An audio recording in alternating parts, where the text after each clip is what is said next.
And so I'll sometimes be home with his son for 4 or 5 hours before he's home. And I've already had my time with stepson. So sometimes when it's dinner time, I'll let the two of them have dinner together because I've already visited with your son. I've already had that time. I'm good. You're listening to the Nacho Kids Podcast, where we discuss all things step-family related. Real stories, real people, real help. Your hosts are the creators of the Nacho Kids Method and the Nacho Kids Academy Step Family Coaching Team, Lori and David Sims. Welcome to episode 194 of the Nacho Kids Podcast. What's up, y'all? What's up, y'all? We hope y'all had a great Valentine's Day with your significant others. Yeah. David sounds thrilled, doesn't he, folks? Yeah, I'm thrilled. Yeah, because we were on the card aisle the other day, and you were buying Valentine's stuff. I was like, I thought you weren't going to get dragged into this Hallmark holiday, and here you are buying junk. I had to get my baby boy something. It was more than just that, but It wasn't. I got his girlfriend a card too. Yeah, I'm gonna get his girlfriend a card. Oh, I'm gonna get my dad a card. Oh, I'm gonna get it. I was like, oh my God. No, you told me not to get my daddy a card, and I didn't. I didn't tell you not to. You did. You said because he don't love you. You said, should I get my dad a card? And I was like, no. I was like, no. I said, he don't. I said, you don't love him. That's what I said. do love him. Mm-hmm. All right. So we have a little bit of information that we want to share with you folks before we get into discussing our guest for today. Mm-hmm. I personally do not know how to start off with this. So I can wing it, or David, you can do it. Well, sometimes we get asked the question about how do you guys talk about your life, with so much transparency and things like that. How do you do that without it being a problem? Mm-hmm. And the answer is we don't. It becomes problems sometimes. And we know that, and we knew that going into this because we're putting out very, very public information about our personal life. And some people who don't know us love to attack us. And some people who do know us love to attack us. Fortunately, there are far, far, far more people that appreciate what we do than not. Mm-hmm. So, having said that, I am estranged from one of my sons, and this is something that's relatively new. And the unfortunate part is I don't know why. And nobody seems to know why. His brothers don't understand why. They don't know what's going on. Mm-hmm. He, and I know that there's a high likelihood he could listen to this. And I'm sure that there are other people in the family that listen to this. They certainly follow what we do in other channels, and I expect they probably follow this as well. So, and we are always very careful about what we talk about to try to, not put the target on somebody about something that happened, and to talk as good as we can about people that we, have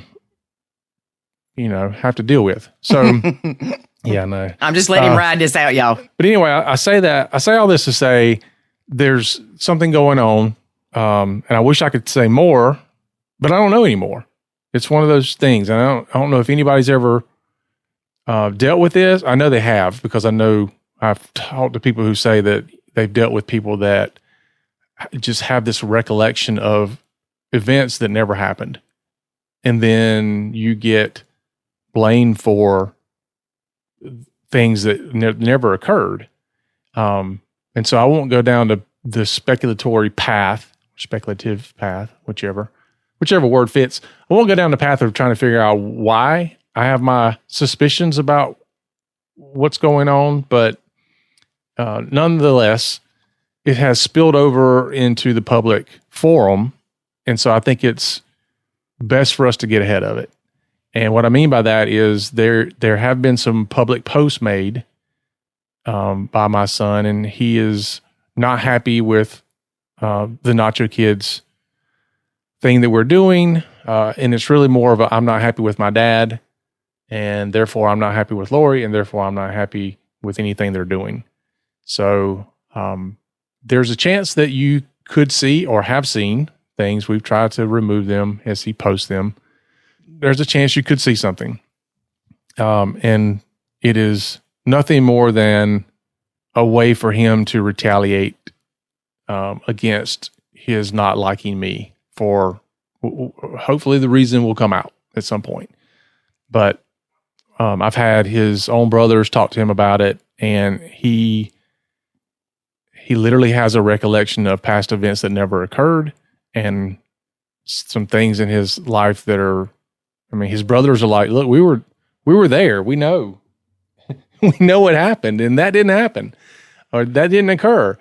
So again, I'm kind of fighting something that's kind of a ghost of a thing, but bringing it up for that reason. The other thing to understand about nachoing is, because we could try to hide this and say, oh, it's not going on, but I think it's important for people to understand the entire thing about nacho parenting is not 100% removing all the things that can go wrong in a blended family, because it's not going to happen.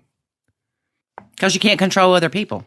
Exactly. There are things you can remove from your problems, but there are things that you are directly have control of. Either it's directly involving you, or sometimes it is something that is with you. It's how you're responding to something that's causing a problem, more so than the problem itself, potentially. So there are things that you can do and fix, but there are a lot of things you can't, especially when it comes to other people. You can't fix in-laws and outlaws and high conflict bio-moms and kids and aunts and uncles, and it can go on and on. You can't. So a big part of what we teach in the academy and what we teach in coaching and all that is, number one, identifying what those things are, and number two, giving you the tools to better respond to those things when they happen. You're not going to get rid of them, but you can drastically change how you respond to them. And I can say that the response I've seen from Lori during all of this has been phenomenal, because it's not the Lori of pre-nacho that would have completely, kicked into a meltdown mode and how dare this happen, and I'm going to, scorch earth. I can't nacho this, like some people say. But it's very helpful for me, because as much as I get mad about what's going on, and as much as I am angry about what's going on, and I'm also hurt by it, she doesn't jump on the bandwagon with me in that. She lets me feel it and lets me experience it, but she also has a level of grace and mercy that brings me back down to understanding that in a lot of ways, this is not about me and her and Nacho Kids. It's simply a retaliation for something. And so she's putting it in a proper perspective, giving it the proper emotional way. All those things that we teach, she's putting into practice. And I think that is something that is very phenomenal, because a lot of people out there are teaching things they don't practice. The whole practice what you preach. It's like, I can tell you how to do it until I get in a situation that's similar, and then all of a sudden it doesn't apply to me.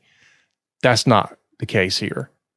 We're teaching people how to do things the exact way that we have learned that works. And it's not just something we come up with. It's a lot of study of a lot of other people's published work and their books and their philosophies and their programs. And we learn how to incorporate all those things into how it works within a blended family. And so it's nice to have those tools to be able to say, these are the boundaries I'm going to put in place. And this is the way I'm going to respond to this. I'm not going to react to it and lash out. And this is where I draw the line, and I can be nice about it. And I can have a conversation with my family about what's going on. And there's not a expectation of people picking sides, and all these things can come out of a terrible reaction to something like this. Instead of me having the knee-jerk reaction, instead of Lori having the knee-jerk reaction, we both sit down and we've thoughtfully responded to these things. and thoughtfully figured out what boundaries do we need to have and how do we need to deal with these things. And because he's chosen to make his comments public, to bring his issues to light with what we're doing, because of that, I feel like it's important for us to bring it out and talk about it. Again, it's not to say we don't have issues. Look, the whole Nacho Kids was born out of us having issues. It's where it came from. And we had severe issues and severe problems in the blended family. And that's how it all came about. We figured out what's working. And so our issues don't go away. They change. For you people out there that think when the kids turn 18, the problems go away, guess what? I'm sorry. They don't. Not always.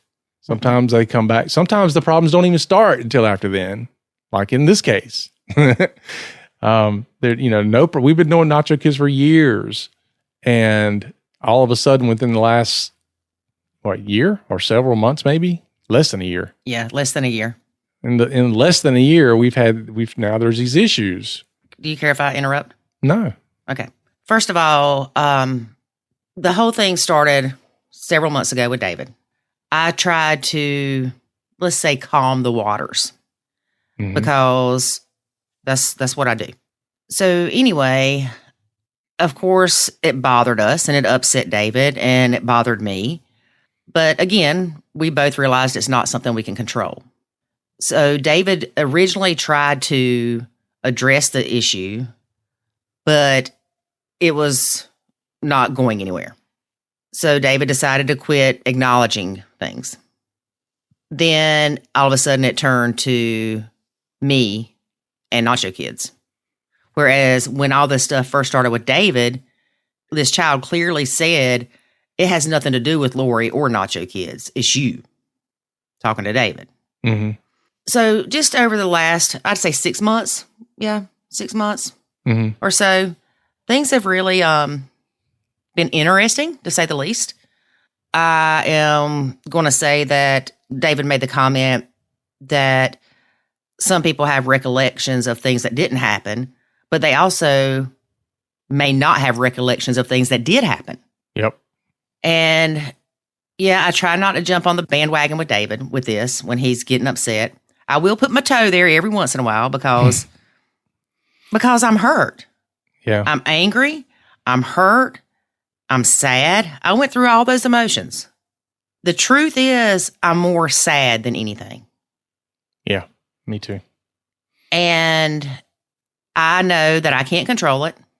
Thankfully, I do have these tools that I learned years ago to help me not completely focus on it. Not that I'm ignoring it. When I get mad and have a feeling about it, I'm like, God, that makes me mad. Or something else, and I'll go, oh, I'm so sad about that. But I don't dwell on it because I can't fix it. Mm-hmm. I didn't break it. And I, too, have my assumptions, we will say, as to what conspired, I guess, to create this whole mess. But I don't know. Because, again, nobody knows for sure. Yeah. But I will say that I am thankful for Nacho Kids because I have grown tremendously. Like David said, if this would have happened pre-Nacho, I'd probably be in jail. I would definitely have pissed off everybody in the family, I can tell you that. Yeah, me and you both might be there. But I am also thankful for all of you people that have shared your stories with us about parental alienation, because that has helped me understand that this isn't about us. Mm-hmm. This is something that this child is going through. And I say child loosely because he's an adult, but I will refer to him as a child. But there's something that he's going through that he's going to have to work out. And if you're a parent, you know, at some point you can't make your kids think what you want them to think or make them understand that what they're thinking is wrong. So we just wanted to tell everybody, because we don't know what's going to happen. Nacho Kids is not going away.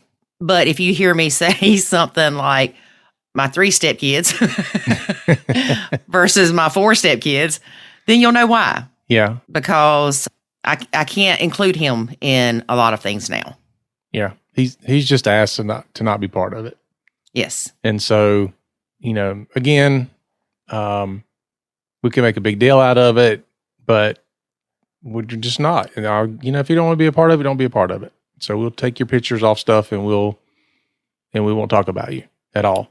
Right. Which we never really talk about him specifically anyway. We just mentioned the kids. And so what he's upset about is don't say my stepkids because it's a blanket statement. So he wants to be left out all of it. So if that's what he wants, that's fine. So I have a good relationship with 3 out of my 4 stepkids. Yeah. And 3 out of my 4 stepkids love me. Yeah. And just so you know, I've got a good relationship with 3 out of my 4 bio kids. Yeah. But anyway, I just want to tell everybody what's going on. There will always be problems in we're dealing with people. Mm-hmm. There will always be problems. When this is gone and it's never not a problem again, something else will be there to replace it. Mm-hmm. And so it's always important to learn how to do life and to do it in a way that causes you less stress and sets you up for a win. And that's what Nacho Kids is all about.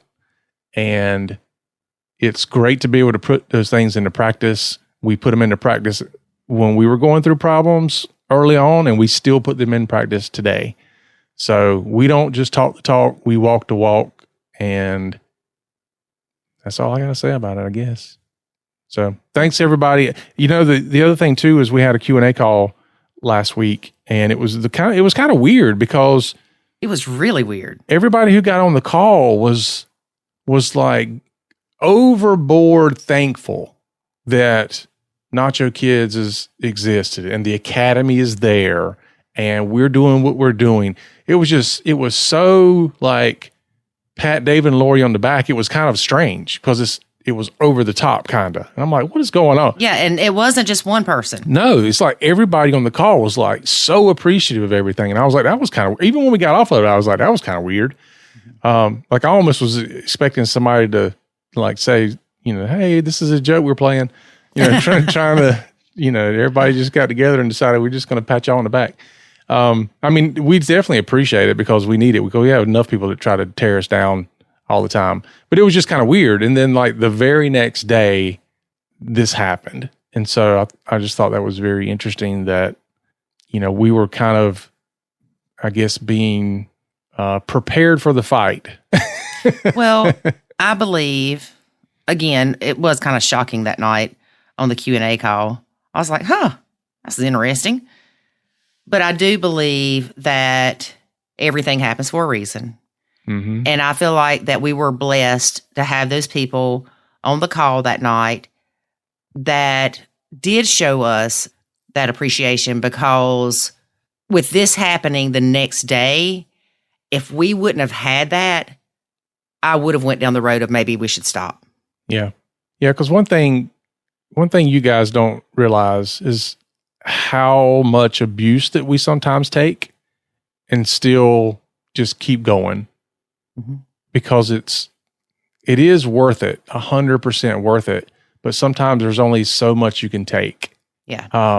Of people just attacking and it's just shocking. Like you're out there, you're trying to do good in the world and you get attacked constantly. Mm-hmm. It's shocking. Even by other step family coaches. Yeah.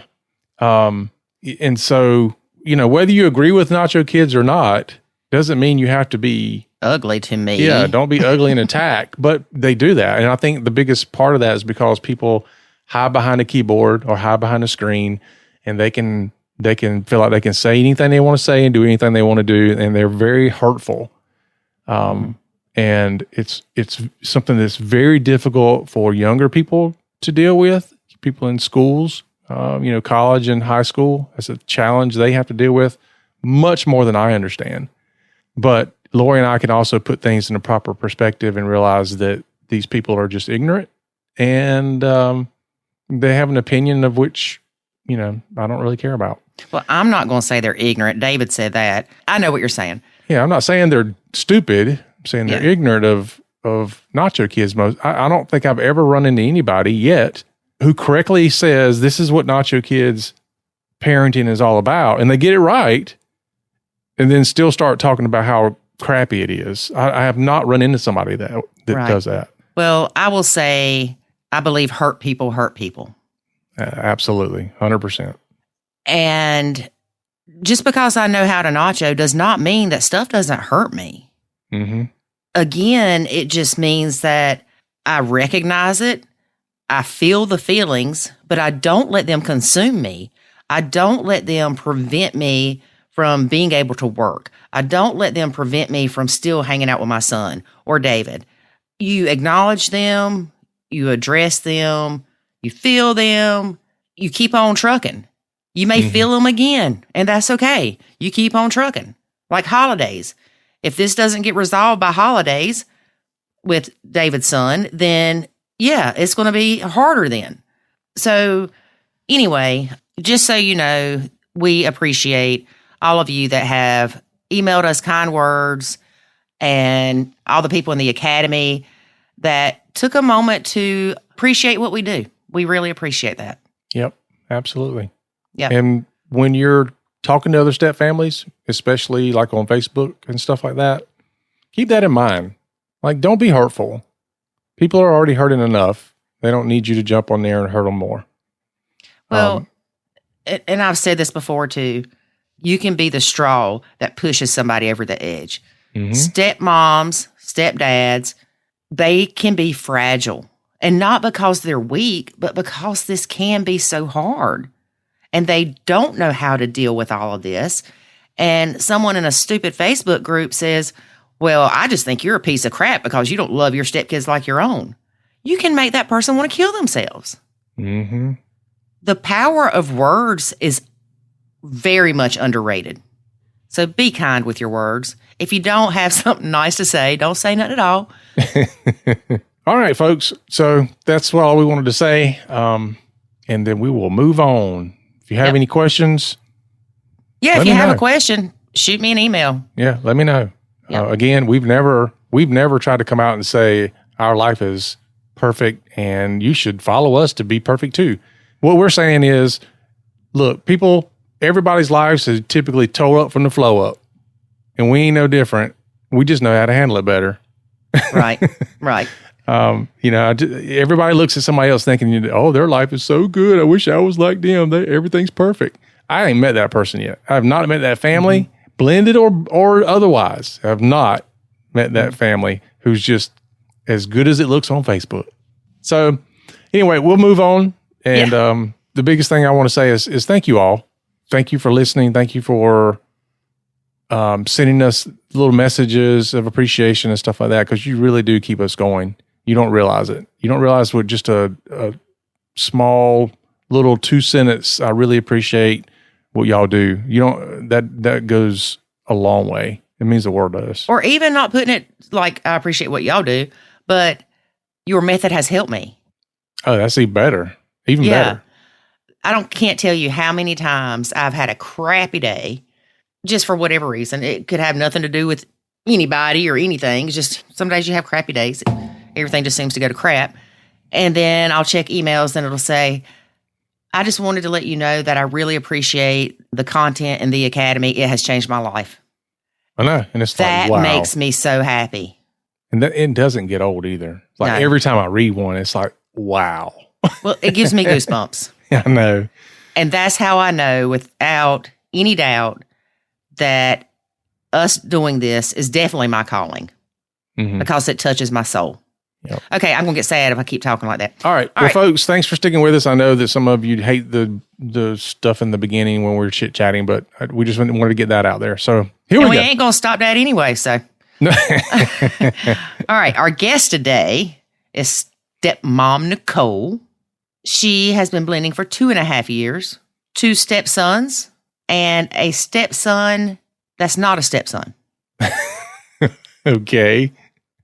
Is that like when you adopt the neighbor's kid? No, it's like her partner has a stepson from a previous relationship that he still has contact with and considers him his son. Oh, okay.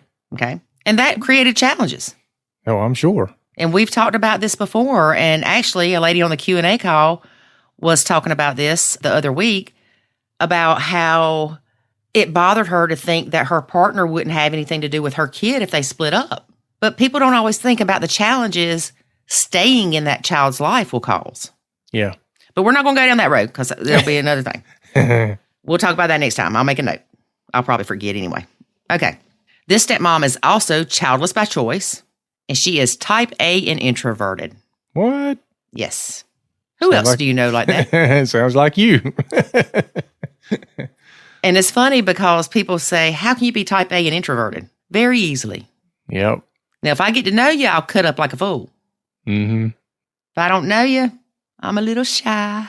Yeah. David's the extrovert in this relationship. I'm an introvert. You are not. Most people don't believe that I am. No, but when we're together though, that's why the people don't believe it, because you draw from me in that area. I just have to say stuff to make you stop. I like to tell people she's like an old car. You know, it takes a while to get her started, but then once you get her started, you can't get her to stop. Well, that's how it is when we talk at events. I get really, really nervous, and then I'll have David there with me, and then once I start talking, he don't get to say anything. No, I just sit there and look cute. All right. That's all I'm going to tell you about this lady, just because we took up a lot of time in the beginning talking about other things. So, David, let's get to listening. Let's do it. Today, we have stepmom Nicole. Hey, Nicole, how are you? I'm great, Lori. Thank you so much for having me. Well, thanks for being a guest. Thank you. Tell us a little bit about yourself and your blend. Sure. So I am actually 40 years old. I am child-free by choice. I have 2 stepsons, which are 13 and about 17. Mm-hmm. Have been with their father for 3.5 years. We've been engaged for 1.5 years. And we've been officially all living together for 2 years, about 2 years. But about a year ago, which we can get into this later, but my older stepson, the one who is 17, did choose to live with his mom full time. So we only see him a little bit here and there. So really a lot of my blended family life is now with my stepson 13. Okay. And you've also got a stepson that's not your stepson. That's your husband's stepson, right? Or your boyfriend's stepson. Yes. So if you ask my partner, fiance, boyfriend, whatever, he'll tell you he has 3 children. And when I first met him, I knew about the 2. And then he mentioned, I have another one. And I kind of, that might be a little too many for me. And then I found out it was actually a stepson to him. He's about 25 years old. He actually moved a few states away now, so we don't see him as much. But that came from his ex-wife's, from obviously a guy she dated way back in the day. So, And that's always interesting. Yes. So we'll talk more about that. Yes. So you are childless by choice, which I think they consider child-free now. Yeah, one of those 2, but definitely a choice not want to have children. Well, I'm glad that you get confused with it too, because I'm like, I don't want to say the wrong thing, but I've had people say, no, she's not child free. She's childless. And I'm like, whatever. She ain't got no kids. That's where exactly. It all thinking to me. Yep. So you meet this guy and he's got kids at the time, you know of 2. Mm-hmm. And you really didn't want kids of your own. Mm-hmm. So did you not say, pull up the emergency brake, I'm not doing this? Or was he just like sweep you off your feet and you forgot that he had kids? Oh gosh, that's a great question. It was a little bit of both. I was doing the online dating thing, and there's just there's a lot of people on there, but they're not necessarily the right people for you. And I was just kind of, I had been dating guys without kids, and that wasn't going anywhere. And I just happened to, swipe yes on this guy. And he had kids. So yeah, I didn't really think it was going to go anywhere. And then obviously to the other part of your question, he did sweep me off my feet. He did all the right things, and he's an amazing guy. So of course, here I am, and it's been almost 4 years, and yeah, trying to navigate the stepmom life. Yes. How did it go when you first met his kids? Oh, yeah. It was great in the beginning, as it probably always is.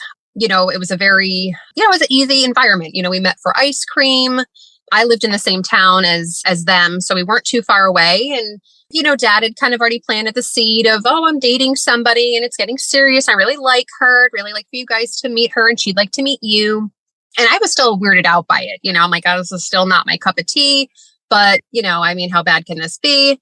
And then we met and they were fine. I think at the time they were 9 and 12, both boys. Mm-hmm. So you're meeting for ice cream. It's pretty harmless. So it seemed like, oh, okay, not bad.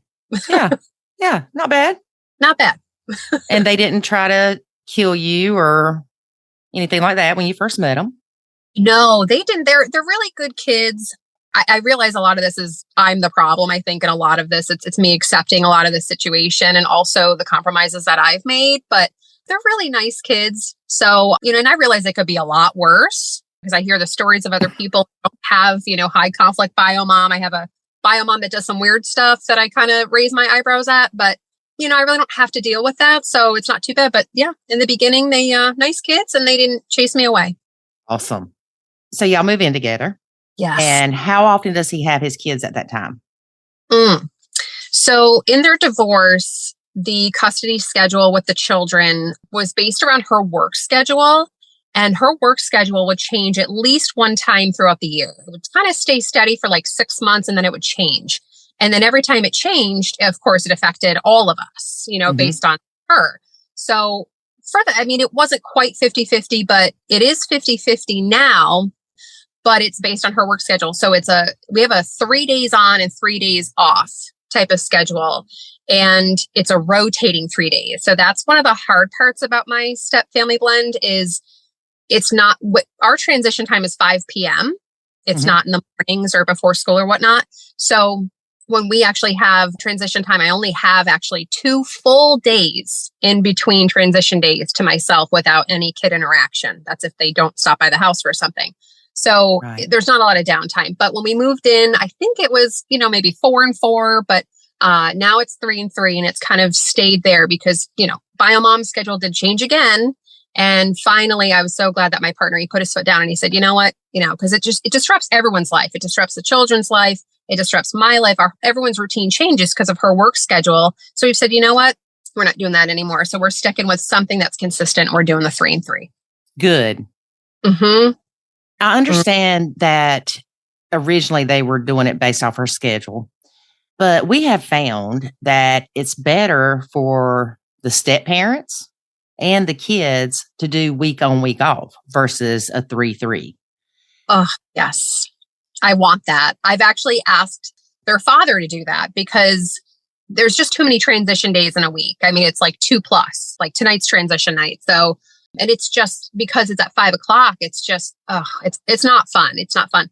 And I brought that up to my partner and I said, any chance we could do a week on, week off, especially for like his kids' grades are not good in school. And I said, maybe more consistency at our house. Cause of course we're the tough house, this is crazy, but we're the tough house and her house is not. But he said, well, I don't want to go that long without seeing my children. But what's interesting is the older stepson lives with bio mom full time. And it can go 2 weeks without dad seeing the older stepson. So it's ironic that he'll say, well, I don't want to go a week without seeing my kids, but yet you will go 2 weeks without seeing the older one. So I can't figure it out. A lot of times that's why the 3-3 or 3-4, whatever it is, goes into play is because the parents don't want to go a week without seeing their kids. And I get it. I definitely get it. I don't even like my baby being gone for a weekend. But again, the kids never feel like they have a secure home. It's like somebody that travels and lives in a hotel. Their stuff's there for 2 days. They have to go back to mom's for 2 days. They live out of a suitcase, basically. And it's just, especially with 3 nights on and 3 nights off, it's just, that's exactly it. And then of course they forget something, or I say they, it's really my stepson 13 that's coming back and forth. But, he's 13. I mean, he forgets to shut the lights off in his bedroom. So it's like, he's forgetting, he'll forget a charger for his laptop for school. And, the other day he had something at our house and it wasn't his day to come by. And, So that was a day I saw him. He had to come over for, 20 minutes to get something because he forgot it. So it really is. I think it's really tough on the kids. I do. It is. It is. And they need some kind of stability. And I agree that at least stick to the schedule. If you're going to do 3 and 3, then do 3 and 3. Don't flop back and forth and change that. But maybe when stepson gets a little bit older, your husband or your boyfriend will be more apt to think about that. Absolutely. Yeah, I hope so too. I do, because I think it would just be, I've tried to make the case to my partner. I've said, well, what about if we did do a week on, week off? Because also, not to be selfish here, but if we're planning a life just in general, the next 6 months or vacations or whatever, it's so hard to go to a calendar and count 1, 2, 3. Okay, 1, 2, 3, because it's not the same 3 days a week. It's, a rotating schedule. So it's like, if we go on vacation, now we need to find a backup plan because we only have a couple nights without kids, or are we bringing them and then whatever. But it's so hard to plan out. It's not like, oh yeah, this week we have them, this week we don't. And then on top of that, I think that because we are the house that has expectations of schoolwork, getting your homework done, and it's nothing crazy. But I think that for my stepson, knowing that he's with us for a week is a little bit, it gets him into a routine, and he gets the homework done. He gets things, he's studying or whatever. And then, whatever. But dad says, yeah, but then he's going to go to his mom's and have a week where he won't do anything. So yeah, that's the hard part. It is. It's very hard. And as a parent, you just do the best you can. Now, you had answered the questions and said that you are type A and introverted. Yes. A lot of people say that's an oxymoron. You can't be type A and introverted. Oh, yes, you can, because I am type A and introverted as well. So I get it. And I think the combination of the two makes it harder on us being a stepmom. Oh, yes. Yes. And I've listened to, Lori, I've probably listened to almost all of your episodes. And there's actually a couple episodes I listened to a few times. And there's one particularly I feel like this stepmom is my soul sister. I feel like I'm an extroverted introvert type. I like peace. Oh, I love my peace and quiet. I love my organized, clean life. And then here come, teenage boys. And, what's hard with that too is I didn't have brothers growing up. So I don't really know kind of what's quote unquote normal behavior of boys. I don't know, is this like a stepson thing? Is this a teenage boy thing? I don't know sometimes. So it's hard for me because they are so loud, and it's like, why? It's unnecessary. There's no point to be that loud. But yeah, it's hard. It's hard that, you didn't choose to have children. And yes, I do choose my partner, so that's the hard part for me. That's why I'm the work in progress here, because I need to find, the silver lining and all this. But it's hard when you appreciate downtime, and that's how I recharge. And then I only have 2 full days in between each transition day. It's like, I don't get that time to recharge. So then my cup's not full. Then stepson shows up and, I'm like, oh, I'm not ready for this again. So yeah. Yes. I quickly learned that I need my downtime. And like you said, it's so I can recharge. And I realized that I needed that downtime. When I felt that way, I would just go, I'm going to go chill. And I would just go to the bedroom and I would either read or watch TV or sleep. And that was my way to recharge. And I know a lot of people, their partners will say, oh, you're just leaving us in here and you're not being a part of the family. No, some people, honest to goodness, need to recharge. Yes. And I feel as I'm getting older, I need more time to recharge. I'm really like selectively social. I'm very social in my job. And so for me, it's like, my home was my sanctuary. That's my place to recharge. And I just need more of it, as I go. And to what you just said about partners feeling like you're not being a part of the family. When I first met my partner, I will say this because I have to give him credit.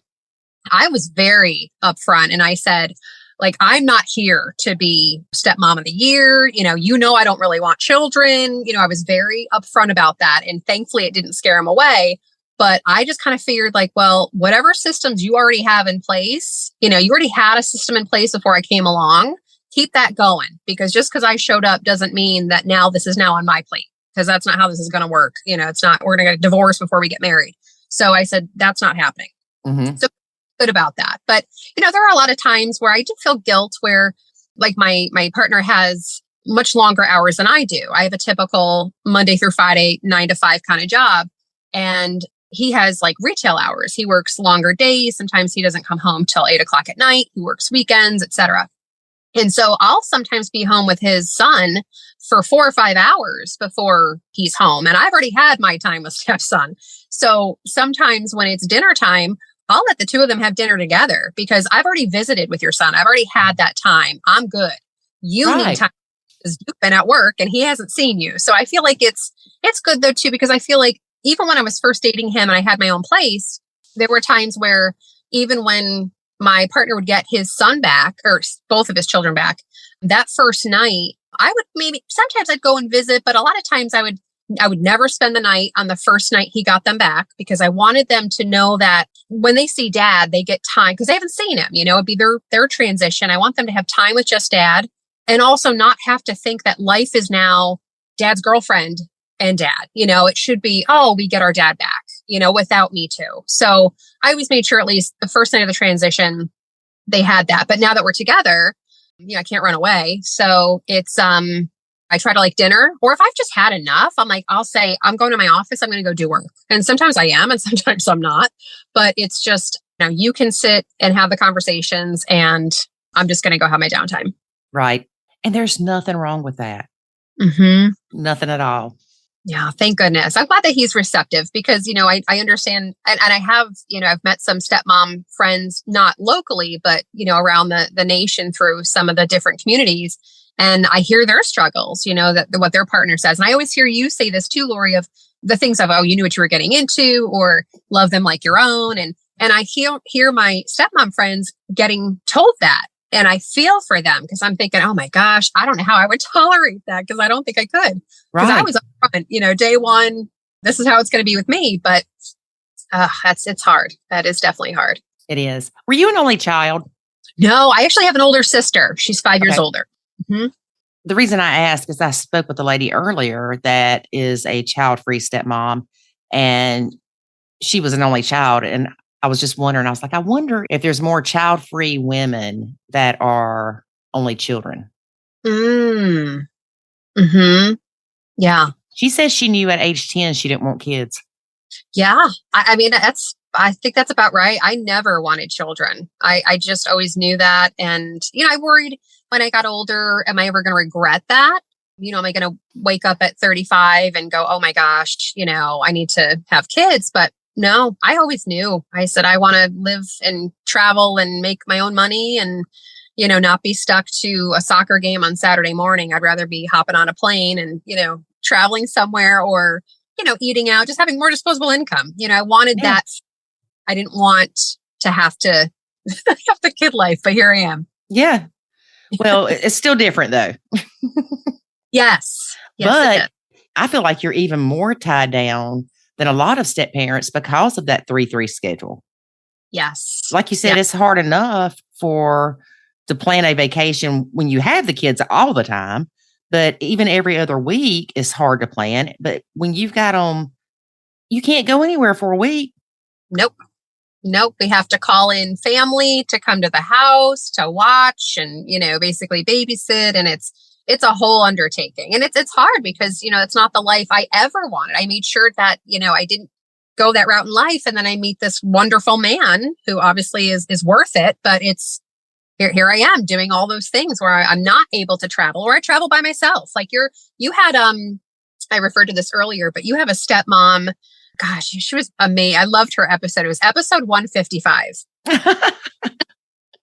Episode 155. And this stepmom, also child-free, you might remember, but she would basically do everything she could to stay out of the house. So she would get up at 5 a.m. to go to the gym, come back at like 10 p.m. when the kids were in bed. She would rent Airbnbs just to have space or house sit for people. And I kind of do the same thing. Like I'll rent places off of VRBO or Airbnb just to have like a getaway, just to feel like I get a break. Because when I do have a vacation or a break, I have kids in the house or a child in the house. So it doesn't feel like a break. I feel like I'm on parental duty. So that was a great episode. I could definitely relate to her.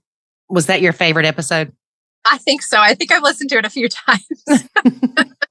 Any of the child free by choice, I really, because it's just such a hard, it's so hard because you made a choice to not have children. You made that decision and then you find yourself in that situation. And so those are the episodes I usually look for. Yes. You mentioned something about bio mom, that she does weird things. You didn't call her crazy. You said she does some weird things. Mm-hmm. What is your relationship like with her? Do you communicate with her at all? Are you in the group text with bio mom and bio dad? I will say this again, hearing other people's stories, I'm very thankful that I don't have a high conflict bio mom, but I have tried in the very beginning. I would say not even the very beginning. Maybe it was a year in or when our relationship was getting serious. I just assumed that any mother who is spending this much time with her children, she'd want to know who that person is. Like, I just think that that's common sense. And so I have reached out to her because she never reached out to me. I know she also had a boyfriend after my partner and her were divorced. I don't know, maybe 6 years ago. She had a boyfriend right away. So she already has basically moved on. And I did think it was interesting. Her boyfriend and my partner never really had any kind of relationship. So I guess this wasn't super uncommon for her to not reach out to me. But I did reach out to her, extended an olive branch a couple times. One of the times was just a text message. And I said, listen, I just want you to have my phone number. Should anything happen, gave her a compliment, said, I'm really enjoying getting to know the personalities of your children. You've done a great job raising them, but again, I'm here if you need anything. So she was wrote me back right away, basically kind of wrote the same text I sent to her. Yes, they're good kids most of the time. Thanks for giving me your phone number. I'll reach out if I need anything, kind of almost the same thing I said to her. Mm-hmm. So I would say we ran into her also in a public restaurant and she couldn't run out of the restaurant fast enough when she saw us, which was kind of interesting. And that was probably a year and a half in, but I'd never met her face to face. So I was like, oh my gosh, why would she just run away? But that's what happened. It's just, Did she literally run out the door? Oh, she couldn't run out fast enough. It was so fast that I heard my partner say hi to somebody, but I didn't know who. And I turn around and I just see the back of her head leaving the restaurant. I said, who was that? And he goes, oh, that was my ex-wife. And I went, oh, okay. But there was one other incident where, again, I was trying to be the bigger person, but my stepsons their dog had gotten out at their house and they live on a busy road at their mom's. So I went out looking for the dog because I love animals. I love dogs. And I said, well, I don't, it's middle of winter. I don't want anything to happen to the dogs. And this is the kids' dogs too. So I wanted them to see that, we can all work together, whatever. So I did text her like, hey, I've tried these roads. I tried the park. I've tried this, that, the next thing. And I don't even think she wrote me back. Yeah, I don't. And then I heard that she did find the dog. And I never even got I found that out through the family that the dog was found. And I'm thinking, I'm out there driving around in my car, spending my gas, my time, texting you to extend the olive branch. Yeah, she wasn't interested. So we've never officially met. And I felt very I was giving her too much power. And so I eventually just deleted her out of my phone. And I said, enough, I need to get my power back and I'm done with you. So that's what I did. Good for you. Thank you. And it felt good. It felt good to delete her because there was an anxiety there with her in my phone. So the communications only happened between, my partner and her. They do everything there, but the kids are a little bit older too. And, again, she has a boyfriend, but the only thing that was kind of, I think it's strange, but so she'd been with her boyfriend 6-7 years and living together with him as well. And we got engaged and then she got engaged all of a sudden, again, they'd been together 6 or 7 years, but now they got engaged 3 months after us and then got married 6 months later. It was very fast. Mm-hmm. I thought, well, that's interesting. You guys have gone all this time without me. It was just, and then I talked to my mother-in-law who said that that's how the ex-wife is, that it's all about her and the spotlight was on me. And even though we don't have a relationship, I don't think she liked that. And so all of a sudden she got engaged and married before we did. So. Oh, she had to do it before you. Yes, exactly. Yeah. Yep. Yeah. So weird thing. So we had another issue where, and this is also respect, I guess, and boundaries, but this is probably getting a little deep, but I had a sick mother. She had a sick mother. And so my mother actually had passed away before hers did. And I thought, because again, I just think, we can all bury the hatchet and be adults and whatnot. I guess expecting anything is not the right thing, but just condolence card, I don't know, ZD, something that usually people do when there's, someone's passed away. And nothing came from Biomom's house. There was no acknowledgement of my mother's passing. And I was like, oh, okay, well, that's interesting. And then a year and a half later, her mother passes away. And I was like, well, guess what we're not doing? We are not sending a condolence card. We are not sending over ZD to that house. Because to me, it was rude. If you're not going to show me respect, I'm not going to show you respect. And people might think that's immature, but that was in my own mind, like respect for my own mother. You're not going to respect her or myself. Well, I don't reciprocate then.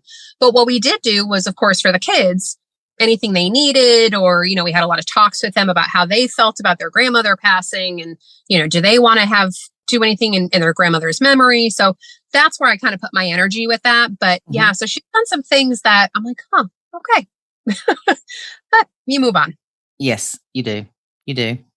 Now let's talk about your role as a stepmom.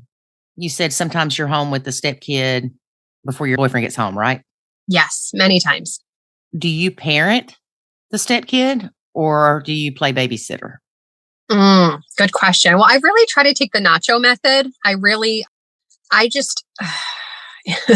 want, I do want to say things, but I've really taken your approach, and I really am. I'm a part of other like stepmom communities, and I really think this is the best method is the Nacho Kid, because like you've mentioned, you want to have positive interactions to build the relationship. So I try not to parent. I'll say things like, hey, could you pick up that thing? Or, if he leaves something on the counter or makes a mess, hey, would you mind picking that up?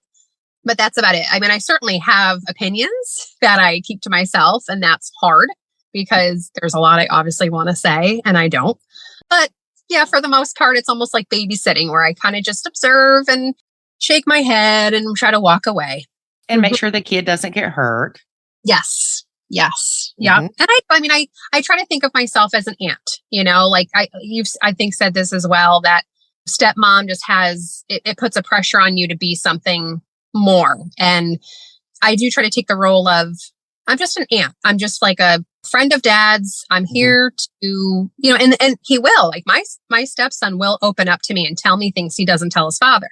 So that's okay, cool. And I have a really great relationship. I mean, I know I'm saying a lot about being child free by choice and not really wanting to live with kids, but surprisingly, I have a really good relationship with him, and he has a good one with me. Like I can tell he'll appreciate, like I'll take him out, I make him food or dinner, and I spend time with him. I talk to him about what's going on in his world, and I try to remember what he tells me.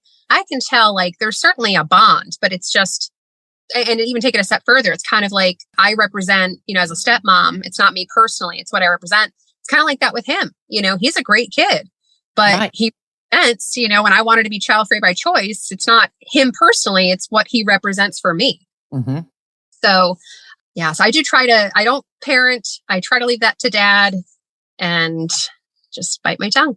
Well, and I really believe that the reason you have such a good relationship with him and he tells you stuff he wouldn't tell his dad is because you do, Nacho. You're the safe place for him to fall. Absolutely. By the way, and with Nacho Kids, I feel like so many people misinterpret it in other podcasts. You know what I mean? And people do not understand it. No, they don't. I think a lot of times they just don't want to understand it. They just see somebody talk about it in a Facebook group about how it's ignoring the kids, and they think that's what it is. They think it's mean or lazy. And it's not at all. I totally agree. We don't have the benefit of a bloodline, right? Like we don't have dad or a mom can say anything to a child. And even as mad as the child gets, it's still your mom and your dad. And you still love them to death, right? But step family, you don't have that benefit. So yeah, you have to be more careful. And I agree. That's more positive interaction than anything else. And not only that, but if the stepkid does something and it upsets the bio parent is going to forgive that child very quickly. Whereas the step parent's going to say, wait a minute, don't you remember when little Johnny cussed you out the other day? And they're thinking, well, I didn't forget it, but they're my kid. Yeah, that's so true. You made a comment about compromises that you have made. I can think of plenty that you've made. But what are some of the compromises that you feel that you've made being in a relationship with someone with kids? Great question. I feel I've made a few. One of the things, I mentioned my mother passing before. One of my dreams was to move out of my state and go somewhere else. And it's been a plan for a long time. So when I met my partner, obviously that was not going to happen for much longer. So one of the plans was, okay, I'm hoping to move in the next couple of years, but now I find out he had a 9-year-old. And I'm thinking, okay, well, now how many more years do I have to wait before I get to move and kind of live this other life I thought I was going to get to live? Right. So that's, the compromises. And also secondly is, it might sound silly, but the house that we bought together, we moved into a new house for the children, which that really backfired. But that house we had to buy obviously within the school, the kids' school district.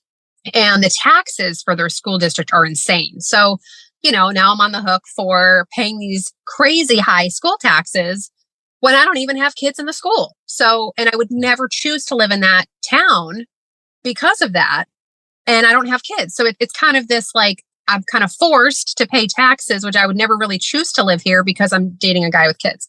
So that's a compromise. And then of course, just the whole 3 on, 3 off. It's just, it's so hard. And I do think to myself, if I did have a week, how much better it would be for him and for me, just the consistency and just having more time to recharge, because I would show up better to my stepson also. I feel like I would just, there's times when he comes over and I'm like, in my head, I'm thinking, oh my gosh, I just saw you 2 days ago, and you're just kind of burnt out. Like I haven't had time to recharge, and I'm faking it till I make it. So I'm pretending to be happy and all the things and ask all the questions. And in my head, I'm like, I just want to run away.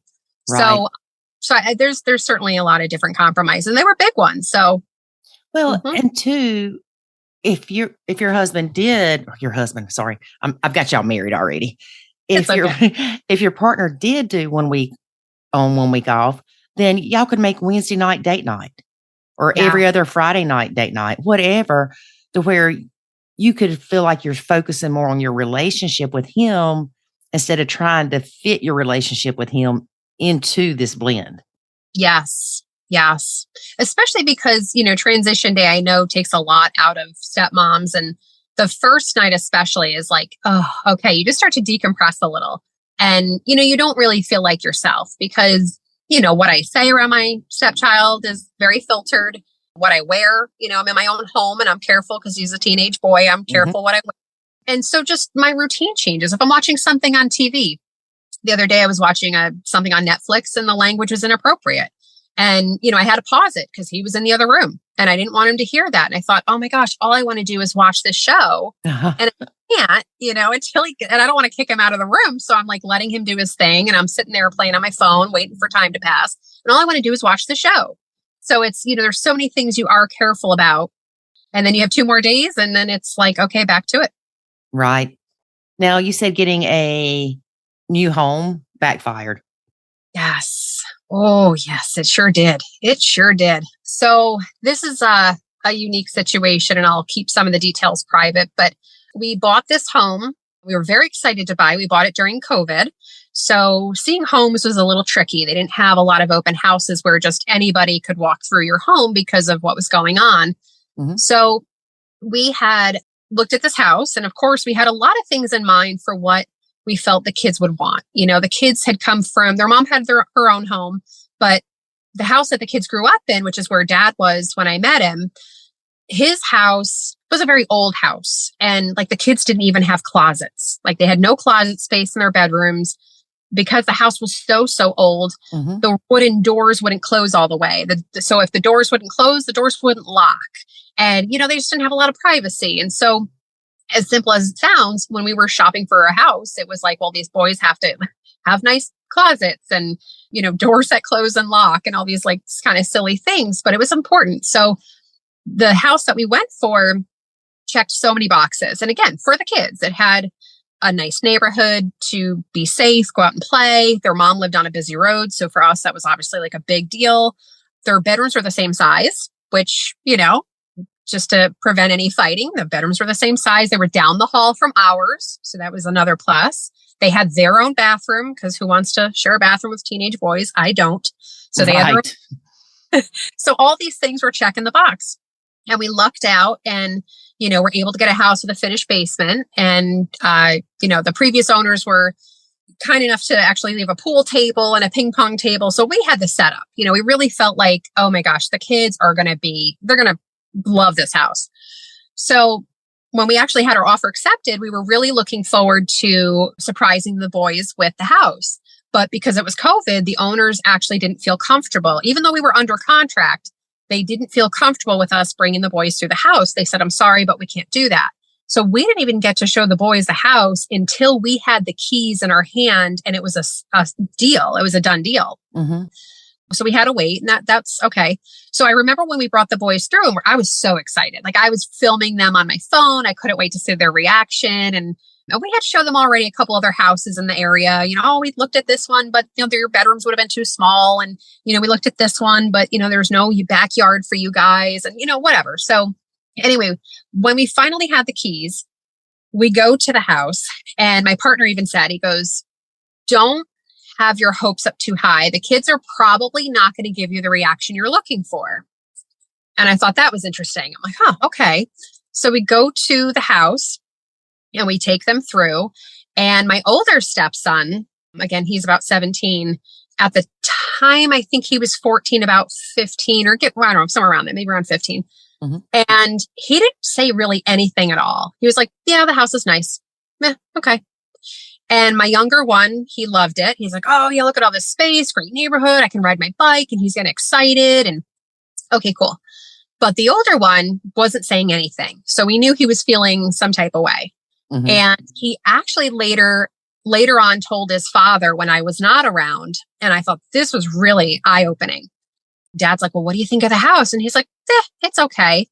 And he said to his father, I don't know why you didn't ask me about this house before you bought it. Like, he didn't say consult because he's a kid, but basically said, why didn't you consult me on this before you bought this house? And I thought, wow, again, I heard about this conversation later on. And I thought my gut reaction was, okay, you're 15, right? You're not buying a house. You don't have money to put down. This is not an adult. This is not a kid decision. And then the other part of me, once I cooled off, realized he probably feels left out because dad's making decisions with this woman that he doesn't really know. And he feels left out. So, because dad made that decision with me, he had no say in that. So, second time with us too, when we got engaged, my stepson, same thing, was like, why didn't you tell me about this before you did it? So very an interesting dynamic there. But when we all moved in together, we were there maybe 6 months. And this is the part I'll spare the details on, but my stepson was going through something and kind of used a extreme measure to get out of our house. And then basically said he would be happier to live at mom's house. So he did. He moved to mom's house. He has been there now, I think it's a year and a half, something like that. But he lives there full time. And it honestly, as awful as it was for my partner, because it was traumatic for him to lose a kid, he saw it as losing his son. Right. And I've tried to say to him, but you also had a say in that. You do have power as a father. Because I know it seems like so many dads feel like they don't have power with their children. Like they have to, guilty parent syndrome, that GPS, they have to give them what they want. Whereas they really don't. Like you have a say. It's up to you too, that you have to agree that child goes to mom's house, that he doesn't call the shots, you have to agree to that. And there's so many, I think, things where you could say to the children or his son, hey, I'll let you go to mom's, but every Wednesday, I still want you to come over for dinner or whatever. But of course that doesn't happen. So they still see each other. But the positive was, honestly, when stepson 17 when he was with us, he had a chip on his shoulder.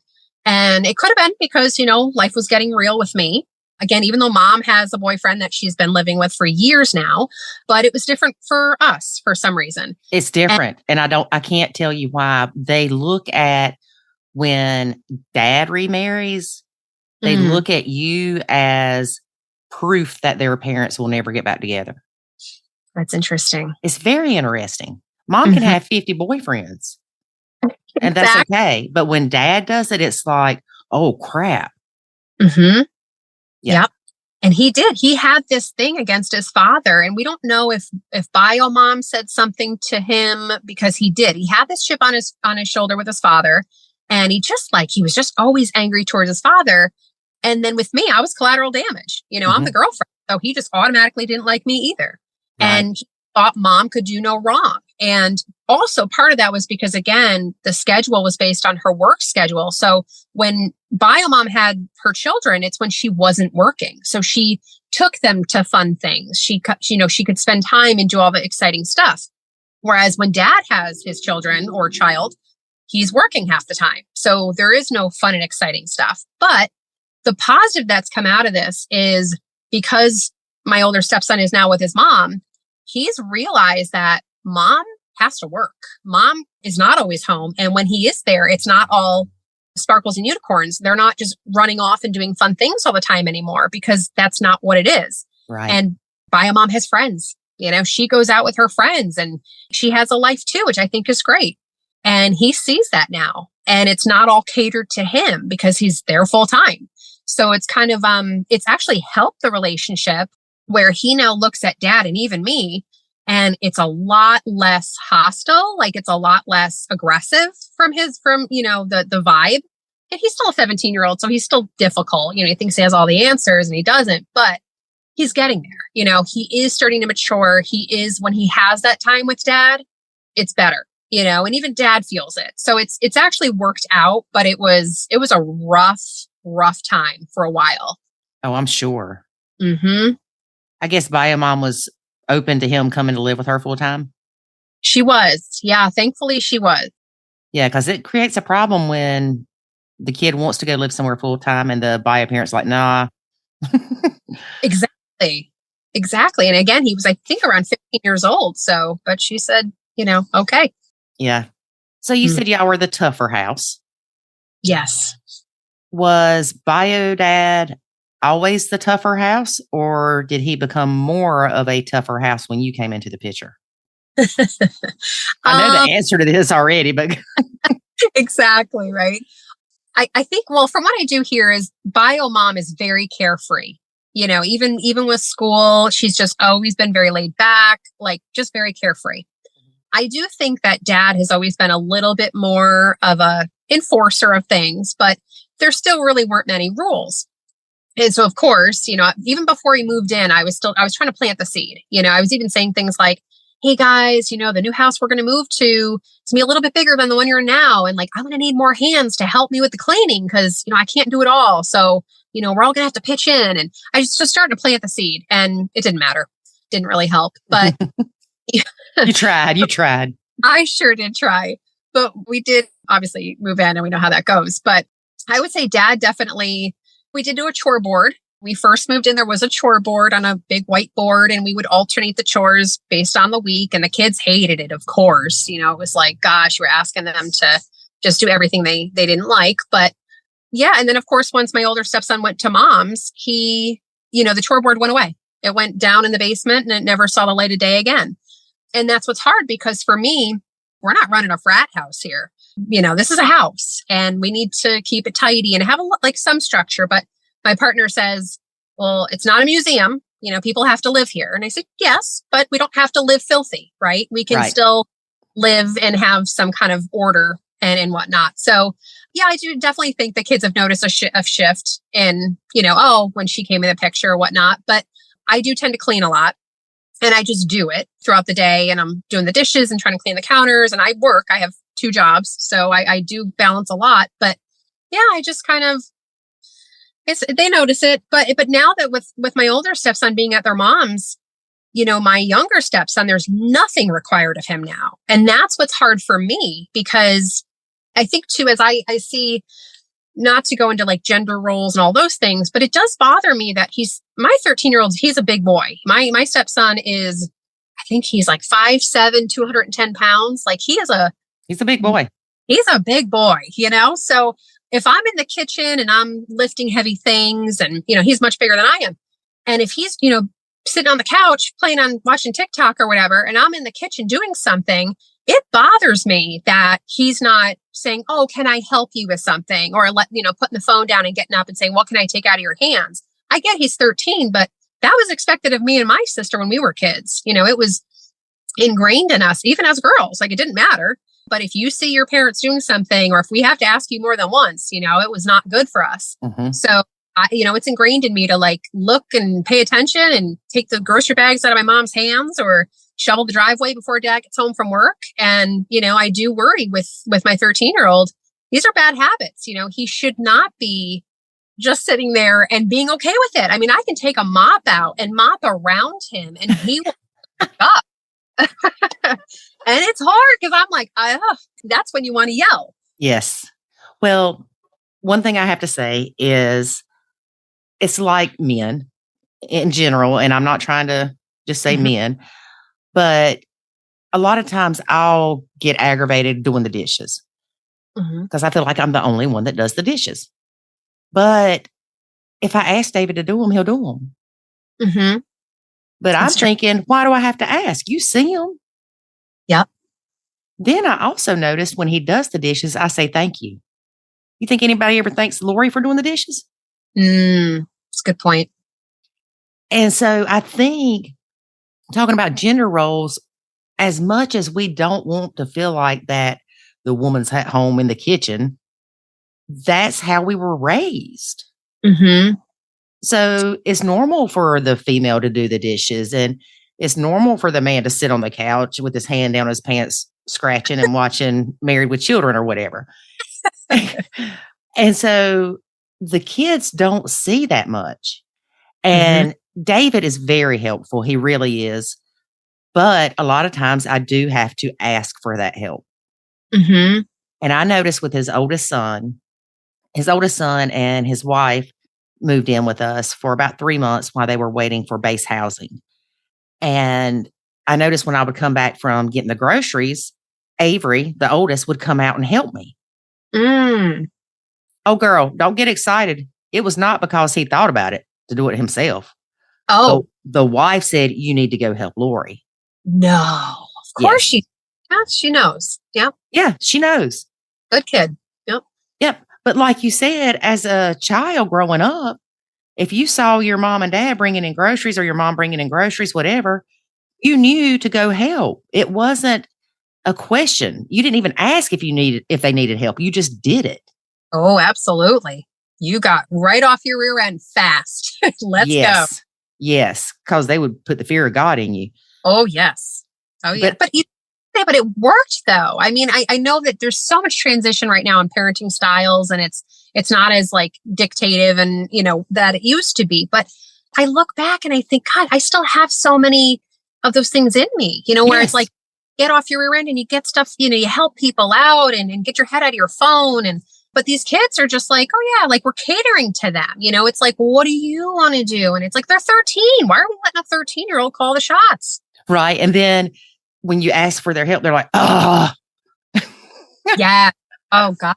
My mother-in-law said to me something that resonated with me because, again, I didn't have brothers growing up. So I don't really know what's like normal boy behavior or, whatever. And my mother-in-law, because one of my frustrations has been that my stepson and my older one too, but my stepson doesn't do any sports. He doesn't do any sports. He's not in any extracurricular activities. And I think he needs something, because otherwise his face is in a screen from the minute he gets home from school till basically midnight or 1 a.m. when he goes to sleep. And I don't think that's good for him. And I said, don't these boys have energy? Like, don't we need to make them tired and, get them out there and whatever? And my mother-in-law said to me, she goes, oh no, she goes, they might have energy. She goes, but boys are lazy. Now, I know it's generalizing, and I know people are probably get mad by me saying that, but that was just what she was saying. She goes, no, they're very lazy. And I thought, oh, is that? Because I don't know. I'm like, is that normal? I don't know. But it is interesting to see, like you were saying, like people sitting on the couch and not getting up to help. It's like, okay. Yeah.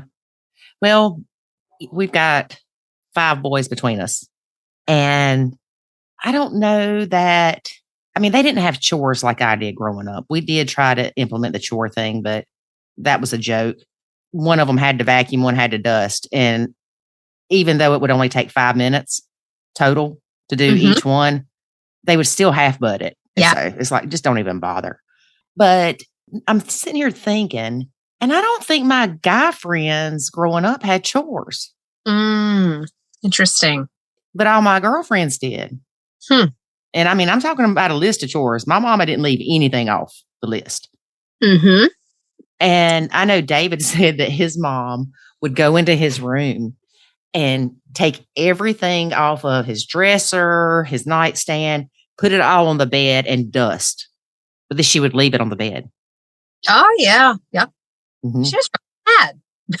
But now, when the grandkids, she would come over here during the week while we were at work, and she would wash all their sheets and clean up their room for them. And make their beds. They don't know how to make beds. What are you talking about? Interesting.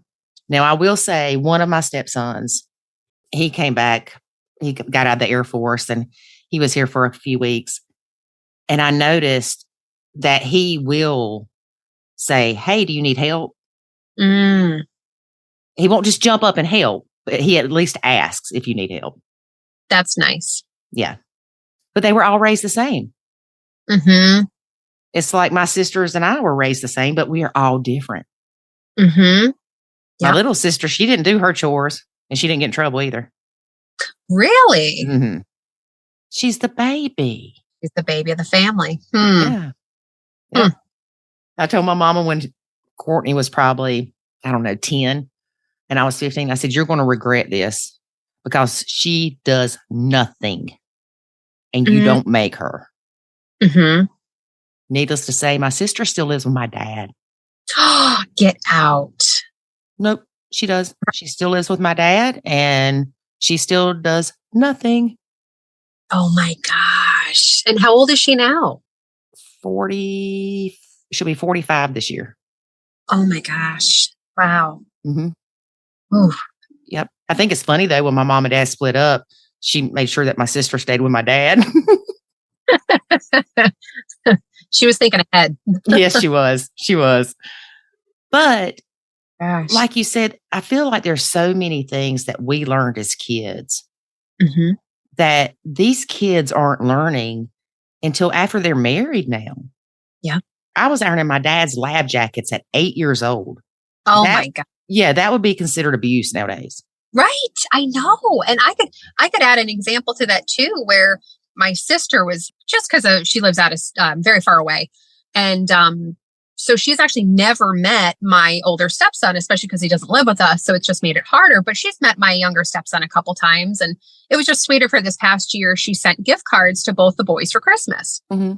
And I thought that was so sweet. Like, oh my gosh, you haven't even met one of them. And here you are sending a gift.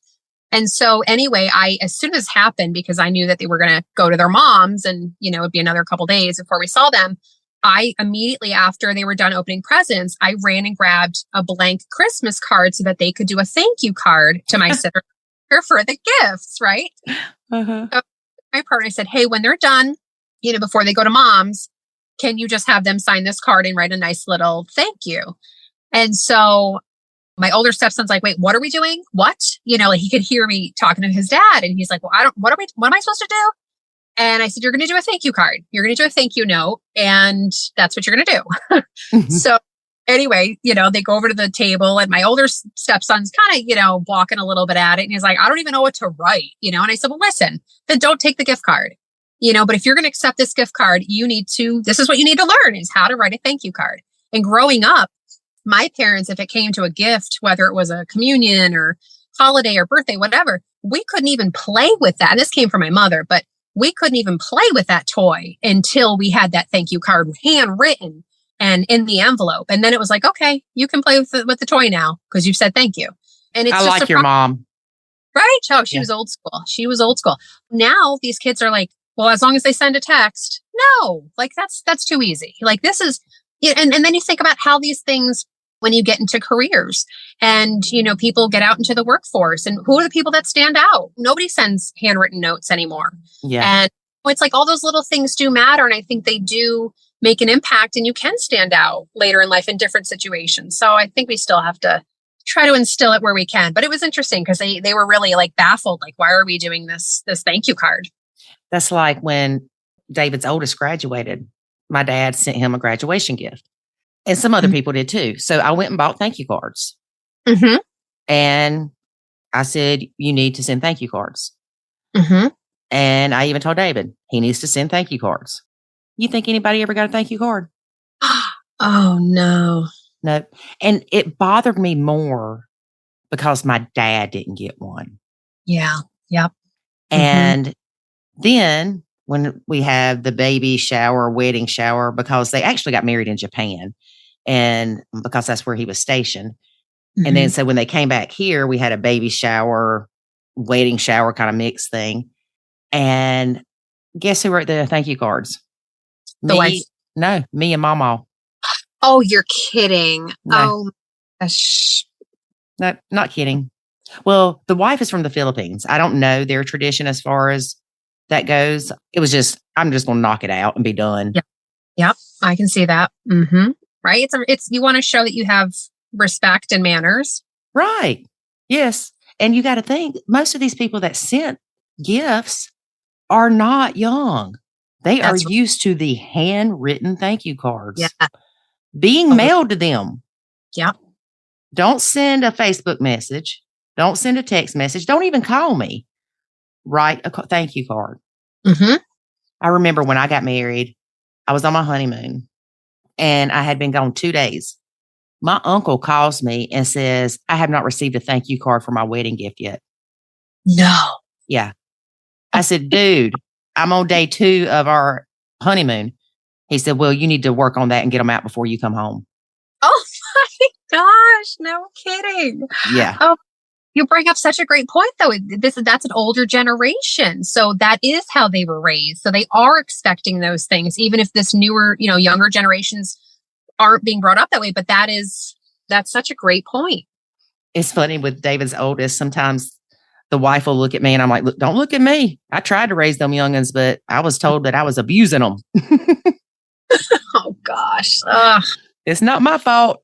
It's just, those are manners. And we are losing some of that. And I do agree that, yes, how the stepchildren turn out, we really can't say, yep, that was because of us or not because of us. It's not our issue, right? It's reflective of the parents. But I do think that you do want to instill some of those things because, especially if you are raised that way, if you are raised that, another example, my mother used to always say, if you ever show up to someone's house, you better show up and be able to only open the door with your elbows, meaning your hand should be so full of stuff for the host or the hostess that you can't even open the door with your hand because you're holding so much stuff. Mm-hmm. And it's like, just those simple principles are things that I want my stepkids to have. But again, mom doesn't care. Dad's like, sure, if you can get them to sign the thank you card, cool. But he's not worried about it. He's not sweating it out. Mm-hmm. Exactly. That's like this year for Christmas. Everybody was here except for 2 of the stepkids. And they had their wife and girlfriend. And, well, let me clarify. One had their wife and the other had the girlfriend. And it was funny because one of the girlfriends said, do they normally give y'all gifts? We're like, no. She's like, what? So we got gifts this year or last year. Wow. And I hugged her and I said, I know this is all because of you. Oh my gosh. And I know it is. And then the other one, the wife, got us gifts. We knew where it came from. Mm-hmm. And then it's like, okay, is this a male-female thing? Yes, exactly. Because my son was walking out the door the other day to take his girlfriend presents for her birthday. He didn't even wrap them. Oh my gosh. I said, let's put them in a bag. No, that's not necessary. I said, it is necessary. We're going to put it in a bag with tissue paper. Yeah. It makes me feel better because I've again, not having brothers, I don't know it's normal. My stepson's the same thing. They can take gifts. They'll take gifts all day long and never reciprocate, which I think is a terrible, terrible thing. Like I've started my stepsons. We do volunteer at the, just volunteer at things for homeless people or people fortunate, because I want them to learn that, hey, this is us giving back. Like these are principles you need to have of, it's not all about you and it's not all take, gimme. So I'm trying to we've done it for the last couple of years now that we have this new tradition where we volunteer our time, but very similar thing this year, stepson 17, Christmas Eve. So this is where I said to the kids for 2 weeks, Christmas is coming. I know their mom's birthday. And I was like, their mom's birthday's before Christmas. So I said, make sure you take care of your mom. I'm not doing that, but take care of your mom. Make sure you have a plan. Don't forget it. And then Christmas comes. And again, we all know what day Christmas is and all that. And the boys, I help the one out, but the older one's like, nope, I've got it. I'm cool. I don't need your help. Okay, no problem. Older stepson goes shopping with his father on Christmas Eve, which I don't even know why you would enable that behavior, but this is not my always, I don't have all the say in everything.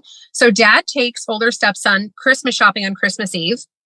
And while they're out Christmas shopping, his older son says, hey, dad, can you go in like the next aisle? Because I got to get you something. Like go away so you don't see what I'm getting you. And I'm like, oh my gosh. And this is happening with his father and, Christmas Eve. And you're him. Like, again, is it a boy thing? I don't know. Yeah, I don't know either. I know one year David had asked me, he said, what do you want for your birthday? And my birthday's right around Christmas too.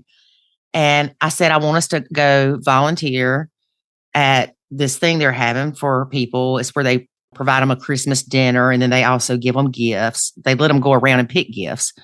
And I don't know what you would call it. It's not really a homeless shelter. But anyway, I asked the kids one day, I said, do y'all remember that? They're like, yes, that was the worst day of our lives. No. But we found out, he didn't tell us. We found out through somebody else at the school, one of the stepkids would spend his lunch hour reading to the disabled children. Oh my gosh, that's so sweet. So as step parents, how they turn out, if it's bad, is not a reflection on us. If it's good, it is a reflection on us. That's true. We'll take the credit where we can. Yes. I know when I found out that he was doing that, I'm like, oh my gosh, that's so sweet. Yeah, that's incredible. That's, and I will say this, I mentioned earlier about the stepson, my partner's stepson, not my stepson, but bio mom's child from her previous relationship. It's funny because he has with Christmas, my partner's stepson, who's 25, he will include me on gifts. He will show up with gifts, which has baffled me because I'm like, oh my gosh, I'm like a complete stranger to him. And he's been so kind and open arms, but he'll come with gifts. And I'm like, that's interesting. So I don't know, maybe it's an age thing too. That's true too. Now, I know we need to wrap up here shortly, but we didn't really talk much about your boyfriend's stepson or your partner's stepson. Did it bother you that he still has a relationship with this kid and called him my son when he wasn't his son? Yes, I had a really hard time with that. Really hard time. Especially because, again, in the beginning, when he said, I have 2 boys, and then he said, I have 3 boys, I was like, well, wait a minute, what else are you keeping from me? And, but then he's like, well, and he kind of explained it. He goes, but I always call him my son. I always say I have 3 kids. And obviously there's a very endearing part of that, that you have somebody who is just that welcoming of a child to like, just because they got divorced, he didn't divorce the kid. He divorced their mom. So I think it speaks volumes to him. But, what's hard is like, we'll be out and about. And again, people that know me know I have 2 stepkids. And if they meet my partner, when he says something like, oh, I have 3 boys, then they look at me like, wait a minute, you told me he has 2. So it's, then I have to explain, well, next time I see you, I'll tell you what I meant and whatever. But so it was hard for me, but I know where it's coming from. And even like, there's been times where I'm surprised at how much that child is involved in the family. He has a new girlfriend and he went to go visit grandma, but grandma is my partner's mom. So basically what would be my mother-in-law. So, no blood relation, and he'll go visit her. He took new girlfriend with him to go visit grandma. And I'm thinking, it's not your grandma. But again, it's, it doesn't, I guess, need to be blood to be family. And he's a great kid. He's very sweet. And again, the fact that he's open to me and he's a sweet, sweet child. I say child, he's 25. But it was very hard for me. And I would say that to my partner. I'd say, if you were to tell that child, the 25-year-old's father that was your son, like, wouldn't he punch you in the face? Because I can't imagine if I had a kid and somebody said, no, that's my daughter or my son, that would make me mad. That's not your kid. It's my kid. So I always kind of thought to myself, like, but that's not accurate, right? So don't say that. But again, I realized it's coming because he was in that child's life for so long, and he does love him to death. So to him, he's my family. Right. And so I've kind of accepted it at this point.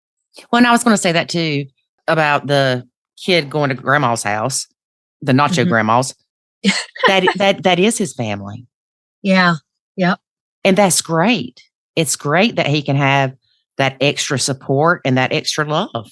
Mm-hmm. Mm-hmm. How long was your boyfriend married to his ex? I think they were married 12 years, but together like a little bit longer than that, but I think 12 years. So yeah, he was with that child during very impressionable years. Yes. Yeah. Mm-hmm.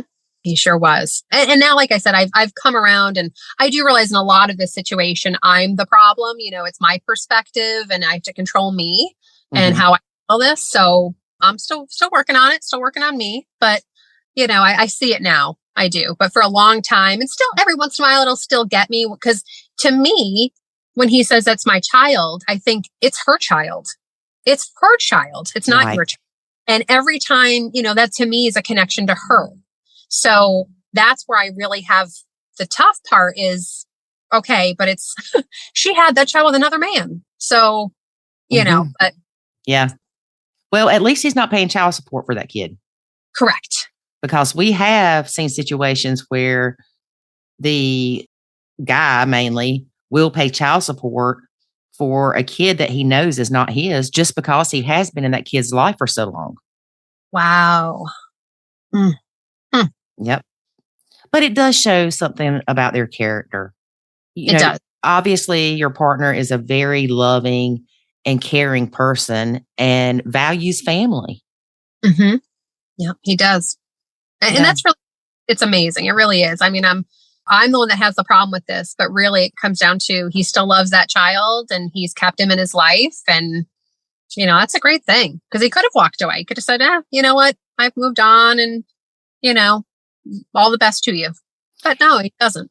And, we talk about this a lot, where some stepmoms will say, oh no, if we get split up, I'm still going to be a part of that kid's life. That's nice and all, but it can get very confusing. Yes. So say the child goes to their dad's every other weekend and live with bio mom the other time. What weekend are you going to get, stepmom? Exactly. I mean, it can get very convoluted. And then, like in a relationship, when you go to meet somebody else, if he was getting that child and bringing him to his house, and here you are thinking, whoa, wait a minute. You're bringing other people's kids in that aren't yours, and you're paying for things for them, and you're treating it like it's your kid. Yep. Yeah. Yep. And I think it's going to depend on the child too, because, to them, if the stepmom is gone, I mean, if the child wants to keep that relationship, cool, but it could also be confusing to them. I don't know. It's just a lot for the child. So I think the kid has to almost decide that relationship if they want to keep it going. Yes, exactly. And just like in a situation such as yours or even mine, the kids have to steer that relationship. We can't force a relationship with them. We can do certain things to have a relationship with them, but if they're not receptive, it's going nowhere. Absolutely. Absolutely. Well, Nicole, it has been great having you as a guest, and I feel like I've still got 20 million questions, so we'll probably have to have you back on. Well, thank you. And thank you so much for talking with me, getting to meet you, and hopefully talking to all the other stepmoms out there. Yes. And I will definitely make sure that the lady that did episode 155 knows she's got a fan. Oh, yes. I'll be like, you got a fan club and a friend. Call me anytime. Well, thank you again, and you have a good day. Yes, you as well. Thank you so much. Thank you. I wonder how many other people have had this experience. Nicole mentions how bio mom had a boyfriend for a while. And then when Nicole and her boyfriend got engaged, bio mom and her boyfriend did too. Huh. Then bio mom and her boyfriend got married like 6 months later before Nicole and her boyfriend could get married. Wow. It's like, I got to beat you to the punch. Yeah. See, then I would just do something crazy and see if she would do it. You would. You would. One thing that was brought up in this interview, and I'm sure a lot of you picked up on it, was when Nicole said that she was a lot of the problem. Oh! I tell people all the time, when you discover that you're a part of the problem, big or small, that should be freeing because you can change that. You can affect that. When you come to me and you're like, the entire problem is somebody else and I am not any part of the problem. And if that's true, I'm like, wow, this is going to be tough. Well, the thing is, she said she was a lot of the problem. She didn't say she was the whole problem. No, well, that's almost always the case. Right. Just like with us, I've had people message me and say, how dare you take full responsibility for being the problem with the whole Lynn? David takes responsibility for some of it, but it's not a bad thing. It's not like when you say, I realized I was part of the problem, it doesn't mean I realized I was a piece of crap. Or that you were the entire problem. Right. Or I realized that everybody would be better off without me. I mean, you can go to those extremes. Yeah. For us a little bit, when you started going down that path of acknowledging where you were in the problem, it gave me the ability to look at it and go, okay, well, where do I hold some responsibility?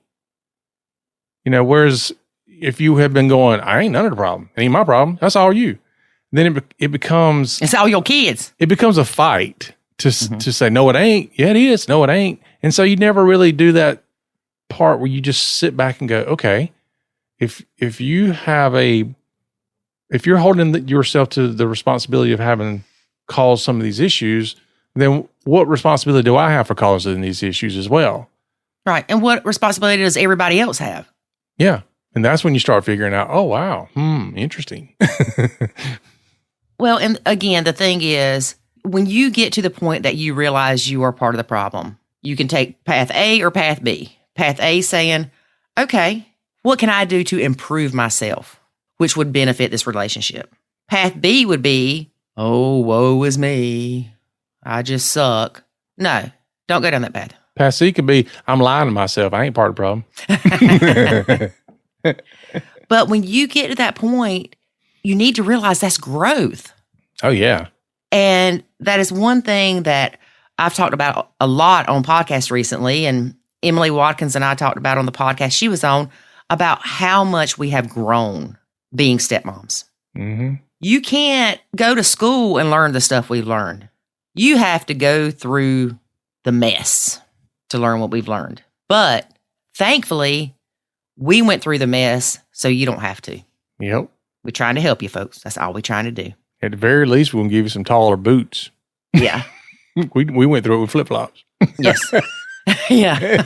I was barefooted. Yeah. I do want to say one other thing about David saying something about the messages we get. There's that other folder in Facebook. If you message me there, I might get back to you in 6 months. And the reason being is that's where all my hate mail goes.